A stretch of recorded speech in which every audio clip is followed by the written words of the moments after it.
ఓం శ్రీ గురుభ్యో నమః. ఓం నమ శివాయ. మనకి అతి తొందరలో సంకష్టహర చతుర్థి రాబోతుంది. సంకష్టహర చతుర్థి అంటే సంకటం అంటే పెద్ద కష్టం.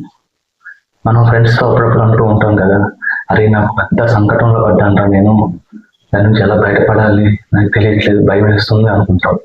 సంకటం అంటే పెద్ద కష్టం.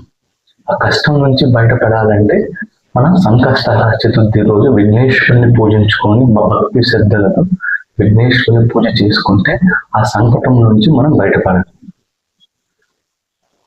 సంకష్టహర చతుర్థి పూజ చేయాలంటే ఆ రోజు తిథి ఉండాలి. ఏ తిథి? చతుర్థి తిథి ఉండాలి. సాయంత్రం ఉండాలి, మార్నింగ్ కాదు, ఈవినింగ్ చతుర్థి తిథి ఉంటే ఆ సాయంత్రం పూట ఈ పూజ చేస్తాం. సుమారుగా 1 గంట పడుతుంది పూజ చేయడానికి.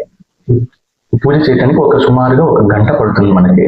మన తెలుగు రాష్ట్రాల్లో పెద్దగా ప్రాచుర్యం లేదనుకుంటా నాకు తెలిసి. కర్ణాటక సైడ్ అయితే, బెంగళూరులో అయితే ప్రతి గుడిలో సంకష్ట చతుర్థి పూజ జరుగుతూనే ఉంటుంది. ఎందుకు?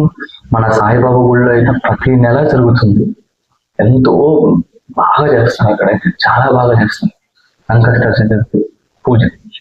సో మనకి కష్టాలు వచ్చినప్పుడు, ఇబ్బందులు వచ్చినప్పుడు వాళ్ళని వీళ్ళ దగ్గరికి వెళ్ళకుండా భగవంతుని దగ్గర కూర్చొని భగవంతుని పాదాలు పట్టుకొని మీరు డబ్బులు పోగొట్టుకోకుండా ఉండాలనేది నా తపన. మీరు ఎవరి దగ్గరికి వెళ్ళకుండా భగవంతుడి దగ్గరికి వెళ్ళి భగవంతుడికి మీకున్న కష్టాన్ని చెప్పుకొని, స్వామి నాకు ఈ కష్టం వచ్చింది, నన్ను ఈ కష్టం నుంచి బయటపడి గట్టెక్కించు స్వామి అని మీరు స్వామికి మీకున్న కష్టాన్ని చెప్పుకొని మీరు బాగుపడాలనేది నా తాపత్రయం. సో మరీ మనం కష్టం వస్తే మన ఫ్రెండ్స్కు వాళ్ళకి వీళ్ళకి చెప్తూ ఉంటాం. సో వాళ్ళు చెప్తే వాళ్ళు ఏమంటారు, అరే నాకు తెలిసిన ఒక అతను ఉన్నాడు, వాళ్ళ దగ్గరికి వెళ్ళి ఇచ్చేస్తారు, ఆ పూజ ఈ పూజ చేస్తారు అంటారు. మీరు అట్లా ఏమీ వెళ్ళదు. భగవంతుడి దగ్గరికి వెళ్ళి భగవంతుడి ముందు కూర్చొని ఈ పూజ నిష్టగా చేసుకోండి. ఖచ్చితంగా మీరు ఆ కష్టం నుంచి బయటపడగలుగుతారు. మీరు మీ కుటుంబ సభ్యులతో సంతోషాలతో జీవించగలుగుతారు. ఏ కష్టమైనా సరే మనం మొదట పట్టుకోవాల్సింది భగవంతుడి కాళ్ళు. ఆ తర్వాతనే ఫస్ట్ భగవంతుడి కాళ్ళు పట్టుకుంటాం. భగవంతుని పాదాలు పట్టుకుంటే మన కష్టాలు తొలగిపోయి మన జీవితంలో సుఖశాంతులతో జీవించాలి. ఈ పూజ ఎవరైనా చేసుకోవచ్చు. చిన్నలు, పెద్దలు, ఆడవాళ్ళు, మగవాళ్ళు, ఎవరైనా చేసుకోవచ్చు. ఈ పూజ చేస్తే ఏమొస్తుంది అని మీకు డౌట్ రావచ్చు. ఏమొస్తుంది అంటే ఉద్యోగంలో కానీ, వ్యాపారంలో కానీ, చదువులో కానీ, ఇంట్లో ఏదైనా ఇబ్బందులు ఉన్నా కానీ, వ్యాపారంలో అయితే వ్యాపారం వృద్ధి చెందాలి, ఉద్యోగంలో అయితే ఉద్యోగంలో ఇంకా నేను ఇంకొక పై మెట్టుకు వెళ్ళాలి. అదే మనం ఒకసారి అంటూ ఉంటాం, జీవితం చంద్ర ఇలా పోతుంది అని. చప్పగా పోతుంది మన జీవితం, ఎదుగు బొదుగు లేదు అంటూ అనుకుంటాం కదా. సో జీవితంలో ఎదుగుదల ఉండాలి అంటే కొన్నిసార్లు మనం చేసిన కర్మల వల్ల ఆగిపోతూ ఉంటాం మనం.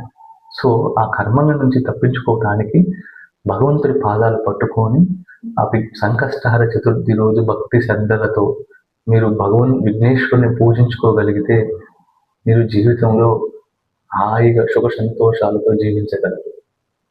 సో రేపు ఆగస్టు మంత్ సంకష్టహర చతుర్థి ఎప్పుడు వస్తుందో స్క్రీన్ మీద చూపిస్తాను, చూడండి. అలాగే డిస్క్రిప్షన్లో కూడా ఇస్తాను. చూసి మీరు ఎవరి దగ్గరికి వెళ్ళకుండా మీ అంతటా మీరే ఆ పూజ చేసుకొని మీరు మీ కుటుంబ సభ్యులు జీవితంలో సుఖ సంతోషాలతో ఉండాలని కోరుకుంటూ, డబ్బులు ఎవరి దగ్గరికి వెళ్ళి డబ్బులు పోగొట్టుకోకుండా, వేలు లక్షలు పోగొట్టుకోకుండా ఉండాలనేది నా తాపత్రయం. దానికోసమని మీకు ఈ సంకష్టహర చతుర్థి వాటి గురించి మీకు ఎప్పటికప్పుడు గుర్తు చేస్తూ ఉంటాం. మీరు మర్చిపోతూ ఉంటాం కదా, మనం జనరల్గా కొన్నిసార్లు మర్చిపోతూ ఉంటాం. సో మీకు ఎప్పటికప్పుడు ఏ మంత్ పౌర్ణమికి ఏం చేయాలి, అమావాస్యకి ఏం చేయాలి, ఇంకా మన పండగలు ఏముంది అని అన్నిటికీ మీకు ఒక్కొక్కసారి రిమైండ్ చేస్తూ ఉంటాం. సో ఇంట్లోనే మీరు ఆ పూజ చేసుకొని ఆన్లైన్లో కొడితే మీకు ఎలా కావాలనేది మొత్తం వస్తుంది డీటెయిల్స్గా. సో మీరు దాన్ని చూసుకొని ఫాలో అయ్యి ఆ పూజ చేసుకొని మీరు మీ కుటుంబ సభ్యులు ఆరోగ్యంతో ఉండాలని ఆ విఘ్నేశ్వరుని కోరుకుంటూ, ఓం నమ శివాయ.